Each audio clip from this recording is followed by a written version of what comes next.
They told the world it was just a monster movie, a man in a rubber suit stomping on cardboard buildings. Something cheap, something silly, something you watch and forget. But what if that was the biggest lie Hollywood ever helped spread? What if Godzilla, the creature that rose from the ocean in 1954, was actually one of the most important, most painful, and most misunderstood films ever made?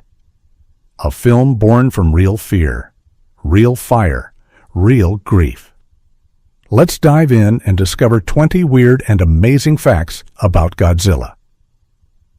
Number 20. Japan was still burning. When they made this film, most people think Godzilla is just entertainment, a big monster, a fun scare. But here's something that changes everything. When director Ishiro Honda began making this film in 1954, Japan had only been free from American occupation for 2 years. The wounds from World War II were not healed. They were still raw and bleeding. Cities had been flattened. Hundreds of thousands of people had died in the atomic bombings of Hiroshima and Nagasaki in 1945.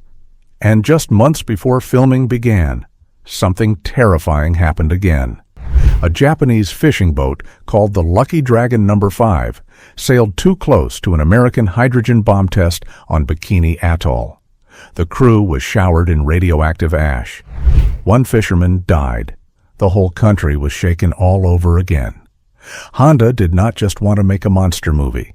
He wanted to make a movie that showed what the Japanese people were feeling inside: terror, grief, helplessness, and the fear that the end of the world could come again, from above, without warning. So every scene of destruction in Godzilla is not just action. It is memory. It is pain. It is a nation screaming something it had no other words to say. What looked like entertainment was actually a funeral. Number 19. The director walked through the ruins of Hiroshima. Ishiro Honda was not just a filmmaker sitting in a comfortable chair imagining disaster. He lived it. When World War II ended, Honda returned to Japan after years as a soldier. On his way back home, he walked through the destroyed city of Hiroshima. He saw the silence where buildings used to stand. He saw shadows burned into walls where people once stood. He saw a city turned into dust by a single bomb. That experience never left him. Years later, when he stood behind the camera on a movie set and watched actors run through fake rubble and fake fire, he was not imagining anything. He remembered. In interviews, Honda said he wanted the audience to feel what he felt in Hiroshima. Not excitement, not thrills. Real, deep, human horror. That is why Godzilla does not feel like a fun monster movie when you watch it carefully. It feels heavy. It feels sad. It feels like something you should not be watching but cannot look away from. Honda was not directing a fantasy. He was confessing a memory. That was not fiction. It was a wound given a name. Number 18. The monster's name came from a nickname. The name Godzilla sounds powerful, ancient, like it was carved from mythology. But the truth is a little more human and a little more surprising. In Japanese, the monster is called Gojira. That name is a combination of two Japanese words, gorira, which means gorilla, and kujira, which means whale. Together they made Gojira, a creature as strong as a gorilla and as massive as a whale. The legend goes that this nickname actually belonged to a large, heavy-set crew member at Toho Studios. The man was nicknamed Gojira by his co-workers as a playful joke about his size. No one is completely certain this story is true. Toho Studios has never fully confirmed it, but the people who worked there in those early days swore it happened. What we do know for certain is that the creature's name was not taken from any ancient text or powerful legend. It came from the studio floor, from laughter and teasing, from the kind of nickname people give their friends. The most fearsome monster in cinema history was named after a big, friendly coworker. That is both ridiculous and wonderful at the same time. Number 17. Godzilla's roar was made with a leather glove. Every child who has ever heard Godzilla roar has probably thought, how did they do that? It sounds like nothing else on Earth. Nothing real. Nothing natural. The sound team tried recording real animals first. Lions, bears, elephants. Nothing came close to what they imagined for this creature. Then composer Akira Ifukube found the answer in the most unexpected place. He took a leather glove coated in pine tar resin and slowly dragged it across the loosened strings of a double bass. The strings were not being played in any musical way. They were simply vibrating under the rough drag of that glove. The result was a low, grinding, impossible shriek. Eerie, enormous, alive. That sound was then recorded and manipulated, slowed down, layered, given echo and depth, until it became the roar the world now knows. No computer, no digital trick, just leather, pine tar, and strings. The same roar has been used, adjusted, and honored in every official Godzilla film ever since. Decades of movies, billions of viewers, one glove. What sounded like the end of the world started in someone's hands. Number 16. The suit actor could barely see or breathe. Haruo Nakajima was the man inside the Godzilla suit. He was a trained stuntman and actor, strong and disciplined. But wearing that suit was something that even he was not fully prepared for. The costume was made from concrete mixed with latex. It was heavy, so heavy that Nakajima could only wear it for a few minutes at a time before he had to stop. Inside the suit, temperatures soared. It was like wearing a sealed oven. He could barely see through the tiny eye openings. And breathing, real, full breathing, was almost impossible. After just one take, he would have to step out while crew members poured sweat out of the suit. Actual sweat, pooled at the bottom like water in a cup. And yet Nakajima brought Godzilla to life with incredible physical skill. He studied animals, elephants, bears, Komodo dragons to understand how heavy ancient creatures moved. Every slow turn of the head, every ground-shaking stomp, every moment of hesitation before the beast unleashed fire, that was Nakajima's body, his instinct, his art. The most iconic monster in film history was powered by one man, drenched in sweat, barely able to breathe. That was not performance. It was survival. Number 15. The miniature city took months to build and minutes to destroy. The destruction of Tokyo in Godzilla is one of the most memorable sequences in all of cinema. Buildings crumble, bridges collapse, fire spreads across a city that looks completely real. And the reason it looks real is because it almost was. Toho Studios hired dozens of craftsmen and artists to build a miniature version of Tokyo across massive studio floors. They studied real Tokyo buildings, real streets, real train stations. They built everything in careful detail, tiny windows, tiny bridges, tiny streets with tiny cars. The work took months. Some structures were built at 1/20th of real scale. Others were larger to allow better camera angles. Every piece was placed precisely so that when Nakajima walked through in the suit, the destruction would look believable. And then in minutes, sometimes in a single take, it was all gone. Stomped, crushed, burned, wired with small explosives that tore buildings apart on cue. The crew would then spend days rebuilding sections so they could film from a different angle and do it all over again.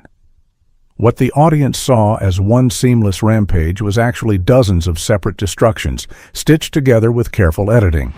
Months of love, minutes of fire, and it was worth every second. Number 14. Godzilla's radioactive breath was inspired by real science. The most iconic weapon in all of monster movie history is Godzilla's atomic breath, that blue-white beam of destruction that melts everything in its path. But where did this idea come from? It was not pulled from science fiction stories or comic books. It came from real scientific fear.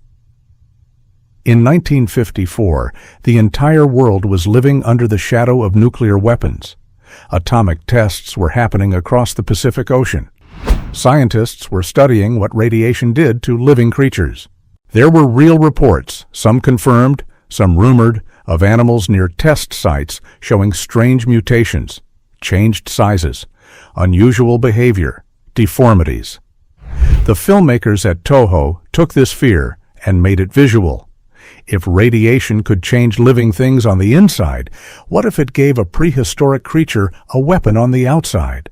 What if the very power that humanity had unlocked, this terrible atomic energy, could come back as fire from the mouth of something ancient and unstoppable?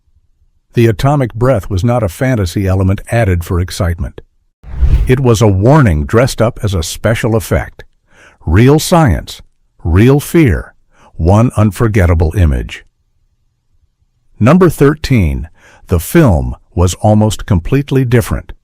What audiences saw in theaters in 1954 was not the only version of Godzilla that could have existed.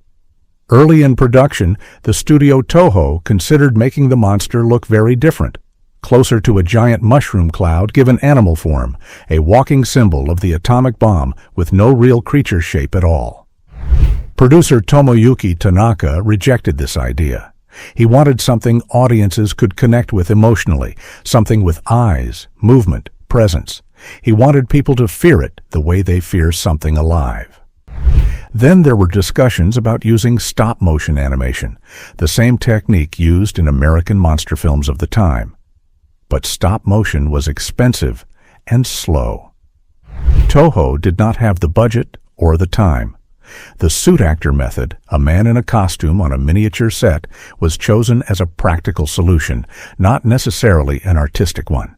And yet that practical choice became part of the film's soul. The imperfection of the suit, the real weight of a human body moving through cardboard cities, these things gave Godzilla a texture no animation could match. An accident became an identity. A compromise became a classic. Number 12. The American version cut out. 22 minutes of the film. When Godzilla reached American theaters in 1956, it was not the same film Japanese audiences had seen. An American producer named Joseph E. Levine bought the rights to the film and hired editor Terry Morse to create a new version. 22 minutes of the original Japanese cut were removed entirely. Whole scenes, emotional, political, deeply human scenes, simply disappeared. New footage was shot and inserted, featuring an American actor named Raymond Burr as a reporter named Steve Martin, who narrates the story. The film's anti-nuclear message, which had been clear and powerful in the original, was softened significantly in the American cut. References to the Lucky Dragon fishing boat incident were removed. Scenes where Japanese characters discussed the trauma of Hiroshima were gone. What remained was a more straightforward monster movie, exciting, yes, but stripped of its deepest meaning. For decades, most Western audiences only knew this cut. The original Japanese version was not widely available in America until 1954's 50th anniversary, in 2004, 50 years later. The world had been watching a shadow of the film all along. The real Godzilla had been hiding in plain sight. Number 11. The film's composer had no instruments, so he invented the sound. Akira Ifukube was not a film composer when Toho hired him. He was a classical composer who had grown up in Hokkaido, the northern island of Japan, surrounded by nature and deeply influenced by indigenous Ainu music. He had never scored a monster movie. He was not sure he wanted to, but he took the job, and what he created changed film music forever. Ifukube had a very small budget and a very small orchestra. He could not create the big, sweeping Hollywood sound of the time. So instead, he built the music differently, with percussion, with repetition, with deep, low tones that felt like footsteps, like the earth shaking, like something coming. He did not write melodies to make the audience feel safe or heroic. He wrote rhythms that felt inevitable, unstoppable, like a drum beat you cannot run from. His main Godzilla theme, that heavy marching brass and drum sequence, was recorded in conditions that were almost unbearable. The recording studio in Tokyo in 1954 was not properly climate-controlled. Musicians played in extreme heat. Ifukube insisted on take after take. But when the music was finally laid over the images of destruction, everyone in the room went quiet. The music did not just accompany the monster, it became the monster. Small budget, impossible conditions, immortal result. Number 10. Director Honda and screenwriter Sekizawa almost never worked together. The script for Godzilla was written by Takeo Murata and Ishiro Honda himself, based on a story by Shigeru Kayama. But the collaboration was anything but smooth. Honda had a very specific vision. He wanted the film to be serious, tragic, almost unbearable to watch in places. He did not want comedy. He did not want winking fun. He wanted weight, real grief. The kind of movie that makes you sit in silence after it ends. Kayama's original story had more adventure and less emotional depth. Murata and Honda spent long hours arguing about tone, about what the monster should represent, about whether the human characters should feel helpless or hopeful. Honda won most of those arguments. He pushed the film toward darkness, and because he pushed, the final product was something rare, a monster movie with a beating human heart underneath. The arguments, the disagreements, the long nights of rewrites, they were not obstacles. They were the film finding its voice. Art is rarely polite. Number 9. The lead actor had just starred in a film about Hiroshima. Takashi Shimura was one of Japan's greatest actors. He had worked with the legendary director Akira Kurosawa in films like Rashomon and Ikiru. When he was cast in Godzilla as the paleontologist Dr. Yamane, he brought something to the role that no amount of direction could teach. Just 1 year before Godzilla, Shimura had starred in a film called Ikiru, a story about a dying man confronting his own end. And in the years before that, he had worked on stories set against the backdrop of wartime Japan. Shimura understood what it meant to play a man watching something unstoppable. His performance in Godzilla is not that of a scientist having an adventure. It is the performance of a man who is grieving. Dr. Yamane looks at Godzilla with awe, yes, but also with deep, complicated sadness. He does not want the creature destroyed. He wants it studied. He wants to understand what the atomic age has done to the natural world. That sadness, that quiet horror, comes through every scene Shimura is in. A great actor in the right role at the right moment. History chose him carefully. Number 8. The film was banned from being shown in schools across Japan. When Godzilla was released in Japan in November of 1954, the response was not simple. Yes, it was a massive box office success. Over 9 million people saw it in theaters during its initial run. But the reaction was complicated. Some critics called it powerful and important. Others called it exploitation, a film that was making entertainment out of national tragedy. Several teachers' groups and educational organizations asked that the film not be shown in schools. They worried it was too frightening, that it would traumatize children who already carried memories of air raids, evacuations, and the constant presence of grief in post-war Japan. There were debates in newspapers, letters written to studios. The government took notice. And yet the public kept buying tickets. They kept going back. Because even if some adults in authority were uncomfortable with what the film was saying, ordinary people understood it. They felt it in their bones. The film was saying what no politician would say out loud, that the world had done something to Japan that no apology could fix. The school boards wanted silence. The audience wanted truth. Number 7. The movie was made in just 60 days. 60 days.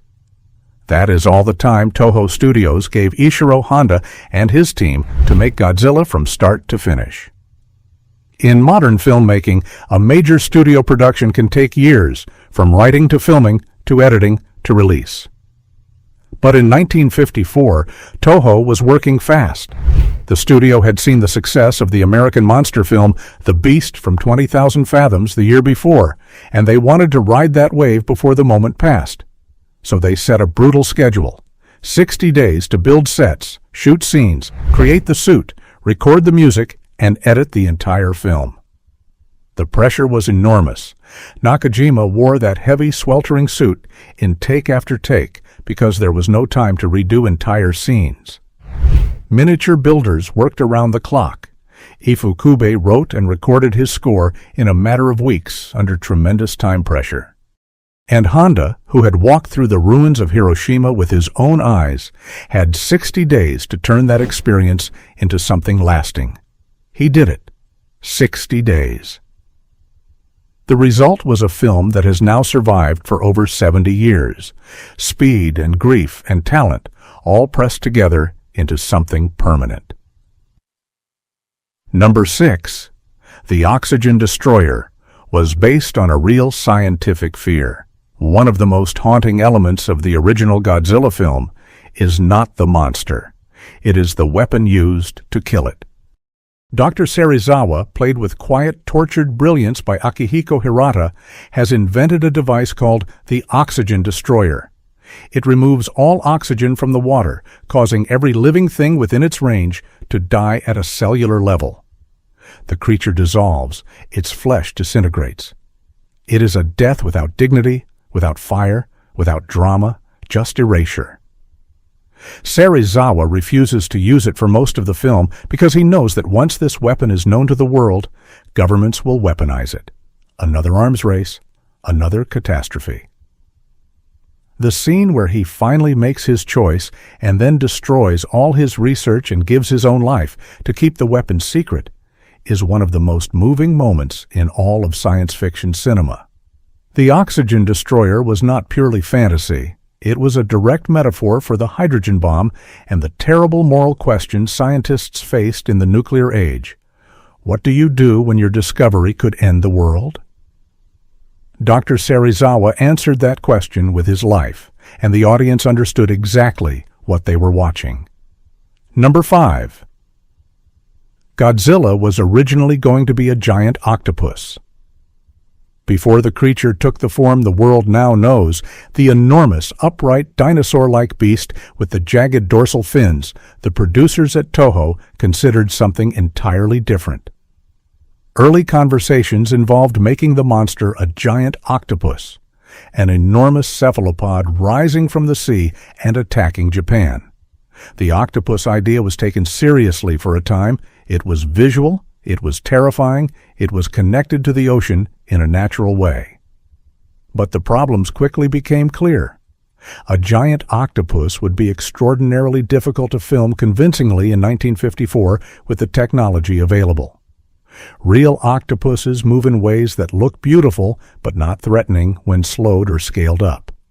And more importantly, an octopus does not walk. It cannot come onto land and destroy a city.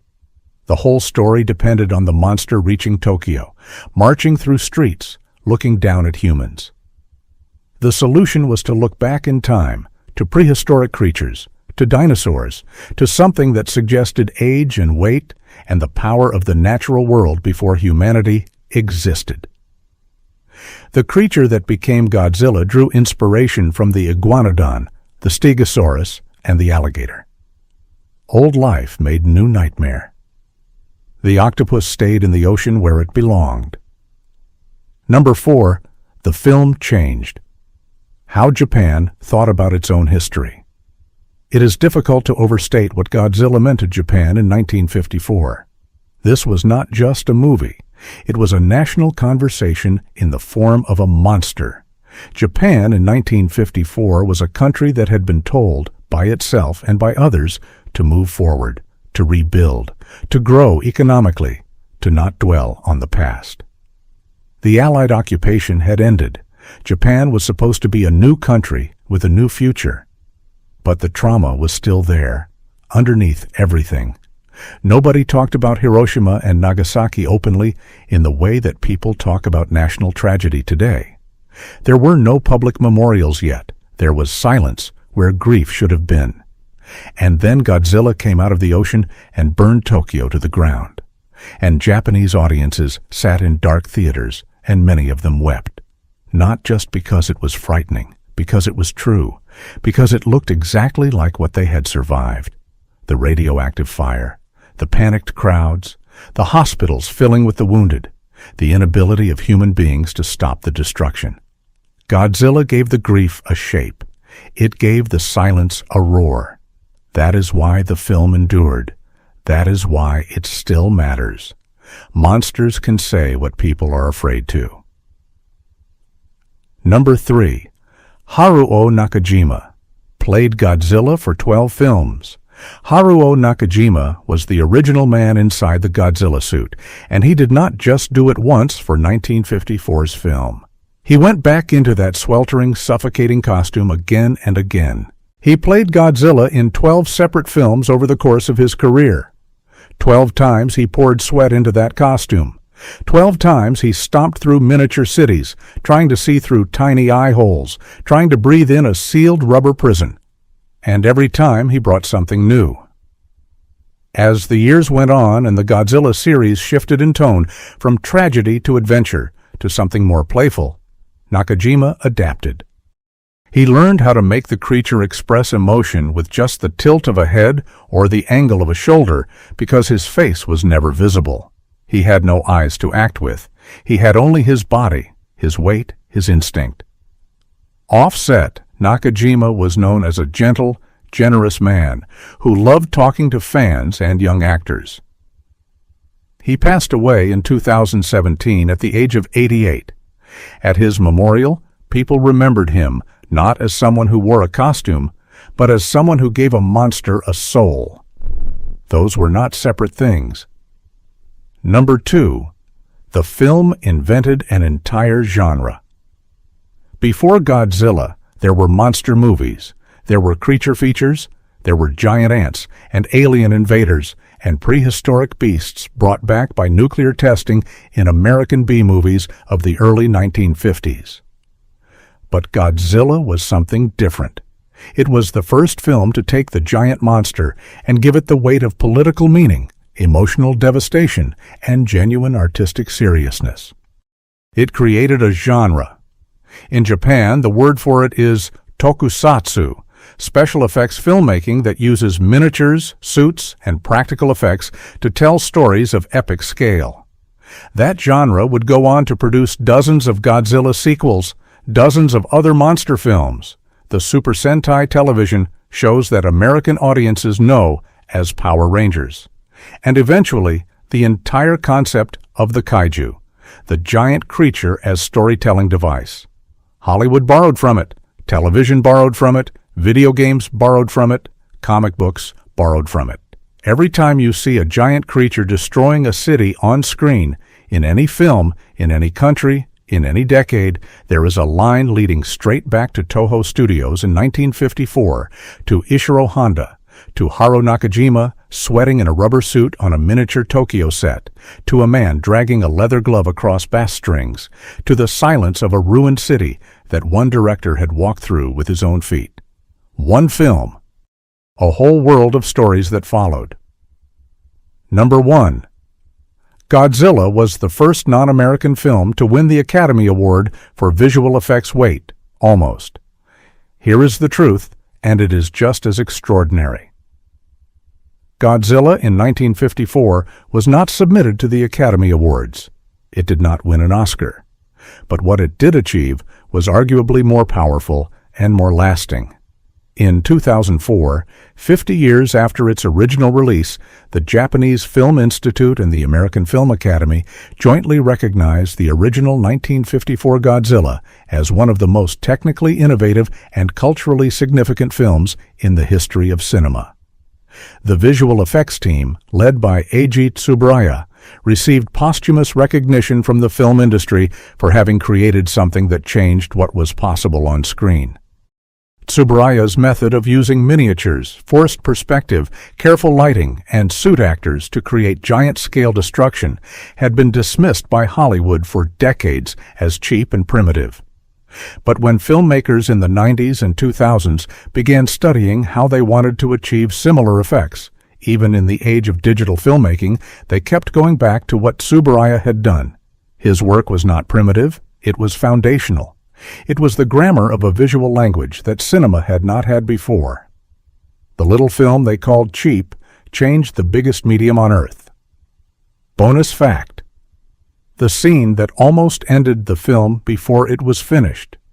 There is a scene in Godzilla that almost never made it to the screen, and if it had been cut, the film would have lost its entire heart.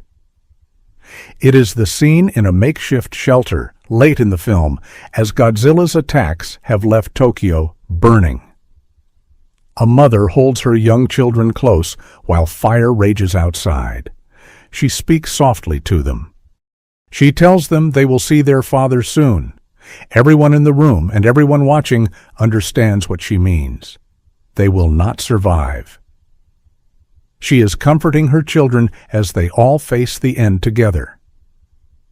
When Honda first proposed this scene, there was resistance from the studio. It was too sad, some felt. Too quiet. The audience had come for a monster, and this moment had no monster in it at all. Honda refused to remove it. He said this scene was the whole point of the film. Without it, Godzilla was just noise. Without it, the destruction had no human cost. Without it, the film was forgetting the very people it was made for. The mothers who held their children in shelters while bombs fell, the families who waited and never saw each other again, the ordinary human beings who were never the story in war, only the setting. Honda fought for that scene and won, and if you watch it today, you will understand why. Everything else in the film, the suit, the miniatures, the roar, the atomic breath, all of it is pointing toward that one quiet moment. A mother, her children, the end of the world outside. That was not filmmaking. That was remembering. Godzilla is more than a monster. It always has been. Underneath the rubber suit and the model buildings and the famous roar, there is a film about grief, about what happens to a people when something unimaginable is done to them, and the world moves on before they are ready. Ishiro Honda did not just make a movie. He built a monument. And he built it the only way artists know how, by turning pain into something the world could see. 70 years later, Godzilla is still with us, still rising from the ocean, still destroying cities, still making audiences feel something they cannot quite name. Because the truth at the center of the film never goes away. The fear is still real. The grief does not expire. The monster keeps coming back because the thing it represents never fully went away. And maybe that is what the greatest stories do. They do not let us forget. They rise again and again out of the deep water into our lives, asking us to look. If you love these stories, please subscribe and share this video with someone who loves film, history, or the strange and beautiful truth hidden inside the things we think we already know. Every movie carries a secret. Every monster has a story. And we will keep diving deep, one film at a time.